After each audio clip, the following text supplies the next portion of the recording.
The first book I finished was The Pastel City by M. John Harrison. This is my first Harrison. It was also one of the first books that Harrison wrote. It came out in, I believe, 1972, and I checked on Wikipedia, and he published 2 books that year. This was one of them. 1971, sorry, okay, we got there, 1971. It's a science fantasy, has a lot in common with Dying Earth. It feels kind of like a cross between The Dying Earth by Jack Vance and Game of Thrones. It was not as exciting to me as either of those, or I'll speak to the Game of Thrones TV show because I haven't read the books. It takes place in a distant future where there's been a huge collapse of a foregoing human empire in which humans developed their technology to a point where they were essentially aliens, and there was some kind of event that wiped them out, and they left behind a legacy of technological artifacts that dot the landscape, and their ancestors live on in conditions that are roughly akin to medieval Europe. This is the familiar kind of palette of Dying Earth stories. There is nothing particularly special about this one. I did like the book. I was hoping to be swept up in it and to fall in love with Harrison because I know a couple of people who are diehard Harrison heads. It was just missing that X factor for me, but I do intend to go on and read Harrison because I'm told he's something very, very special. And I believe it. He has moments of real specialness that I'll talk about.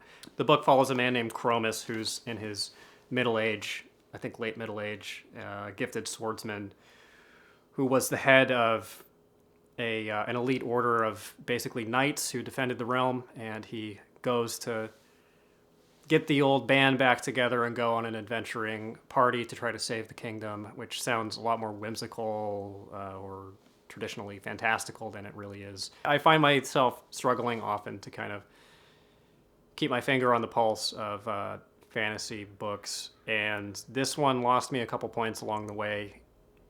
I didn't see the game that was being played. And I do, in retrospect, looking back on it and having read a little bit of criticism, like it didn't strike me at the time that I was reading it that it was an anti-fantasy, which is how it's described online by people who probably know what they're talking about more than I do when it comes to fantasy, especially from this period. It was considered a deconstruction of old fantasy tropes from a new wave angle. In terms of the structure of the book and the writing itself, there's very little about it that's new wave, but I can see that sensibility or that perspective in it, looking back and applying that rubric to it. This is, though, a picture that I kind of have to squint to see, and I have to look pretty far back over my shoulder to really come to grips with it. That might be a failing on my part. I will say Harrison wrote a couple of battle scenes that were pretty incredible. He had a gift for writing outrageous violence, which isn't, I don't go out seeking that, but he wrote it so incredibly vividly and with such kind of spectacular brutality that it leaps off the page. There are battle scenes in that were really gripping, and I have a tendency to tune out when it comes to these big action set pieces, I guess, as it were. Is that the correct usage of that word? Big sweeping action scenes, battle scenes in books, I tend to just kind of glaze over because it gets bogged down in description and logistics. But this was super effective. In fact, in parts, it reminded me of All Books of Armor by John Stakely, which is maybe a comparison that shouldn't be drawn because Harrison's a much better author than Stakely. Just in terms of how vivid, how exciting the action was, I think that's pretty high praise. Harrison's writing in it was fairly flat and understated, but I caught little sparkles around the edges. I caught glimpses of maybe like foretastes of authorial prowess to come in later works. There were passages of it that were highly evocative and inventive in the usage of language without being overly flowery or indulgent. I thought it was really great in parts, but it was a little bit uneven, a little bit erratic. 7 out of 10. Next, I read The Final Circle of Paradise by the Strugatsky brothers, which is the second Strugatsky that I have read, first one being Roadside Picnic. Roadside Picnic is one of my all-time favorite science fiction books. I love that book with a capital L. I think I love this one with a lowercase l. It's among the most difficult books I have read. It's one of those books that I'm comfortable saying could just be smarter than I am. I just may not be up to the challenge of reading it and fully understanding it. I think I get the main thrust of it. I think that I understand kind of the,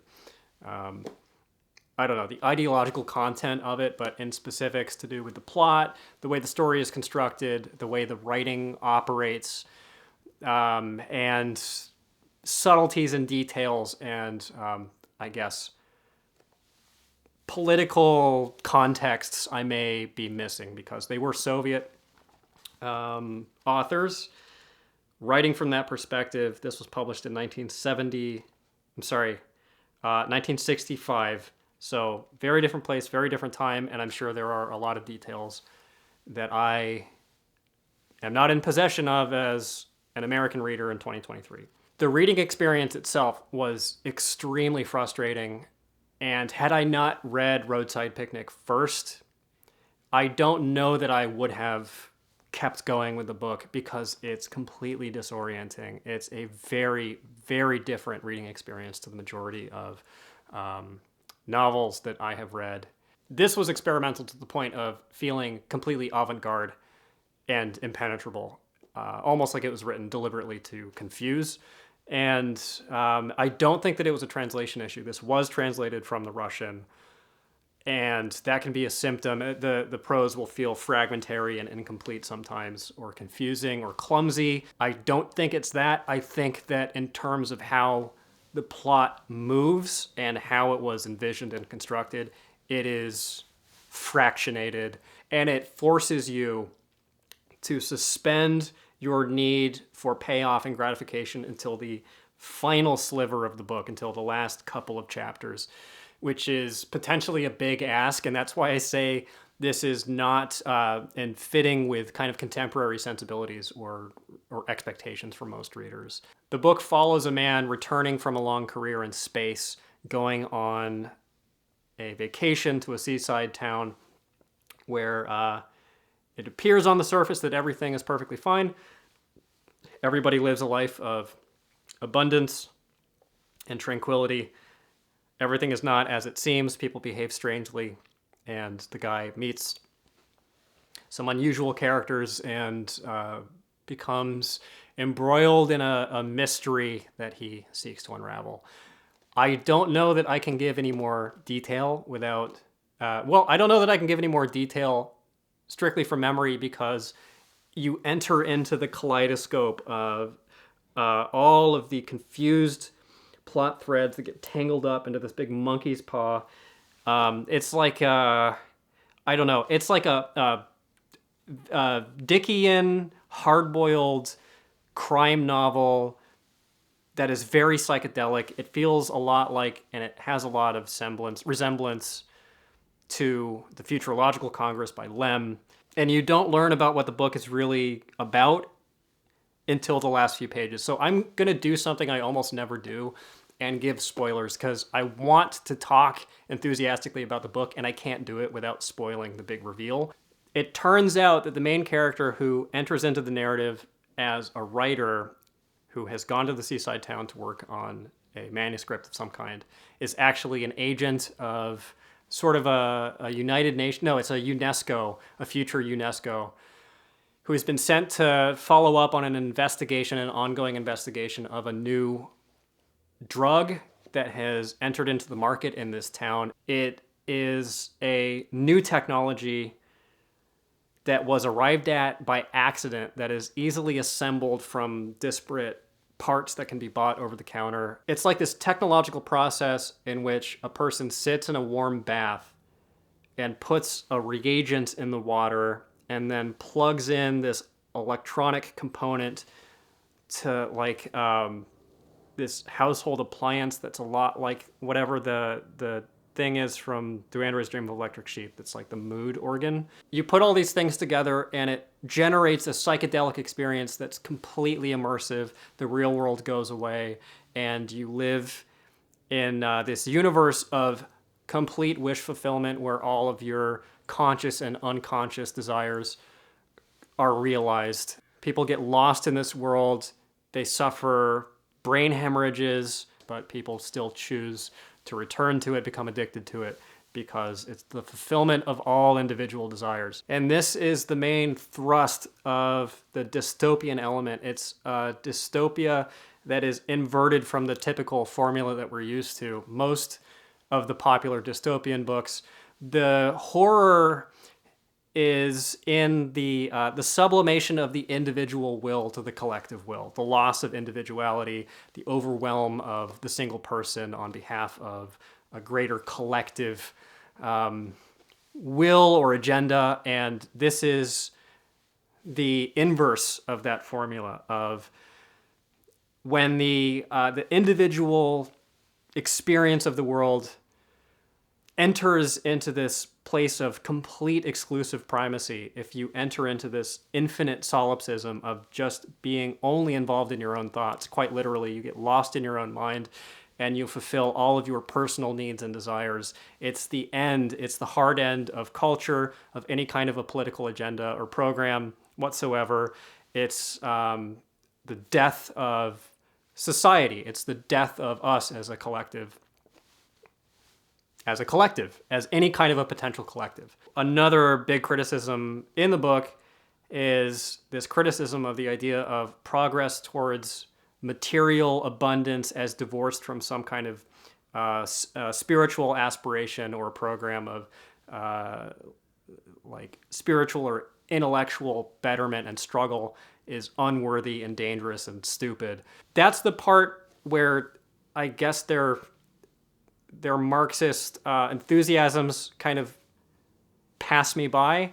There's a couple of moments in which it seems like their antidote to this purely materialist, spiritually stultifying form of, I don't know, social organization or revolution is to restore the prime importance of work in man's destiny, that man is a working animal and that our highest calling is to perform labor, which is not an idea that I am sympathetic with. I think it's one of the most interesting dystopian books that I've read. Certainly not like one of the most enjoyable reading experiences, but it's something that I look back on and say, this is a very, very good book. And despite the fact that it was unpleasant to read, I'm glad that I did. Almost like those trips, like if you go on a bad camping trip that's character building, you know, you're out in the woods for 3 days, you're covered in mosquito bites, and you're fighting with your friends. And then at the end of it, you look back on it and say, actually, you know what? It wasn't so bad. I'm glad I went through with it. It was kind of like that. And I really think that the Strugatsky's had a pretty powerful artistic vision. Parts of it were completely inaccessible to me. It is a book of great substance, and I don't think that you have to be a Marxist to read it and to get something out of it or to find it fascinating. I think that it's a really remarkable, unique, and impressive work of fiction that's possessed of a rare kind of sophistication. And I don't want to give it a number rating because I don't.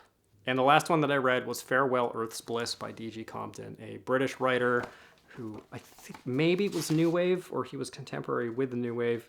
This was published in 1966, so a little bit before. A forgotten book, not fully forgotten. The reason I read this is I saw it on Outlaw Booksellers channel. It mentioned I had this copy sitting on the shelf. I was curious about it. I actually almost sold this a couple of times because I looked at the cover. And this to me reads as whimsical comic space opera. This is one of the bleakest books I've ever read. I compare it to The Genocides by Dish for a bunch of reasons. One of them being this utterly pitch black vision of the future where there is not a single crack of fresh air in this facade of brutality and misery. It also reminds me a lot of Hawksbill Station by Silverberg because the premise is very similar. It's a colony of exiles, of political dissidents and prisoners who have been sent on a one-way trip to Mars to live in conditions of extreme scarcity and physical hardship. I love this book with an asterisk. I think it's great. I think it's a totally forgotten, unjustly forgotten little masterpiece of hard science fiction paired with some great psychological horror, this deep study of human character, wonderfully vivid, wonderfully sharp, and crystalline and well realized characters, incredible plotting.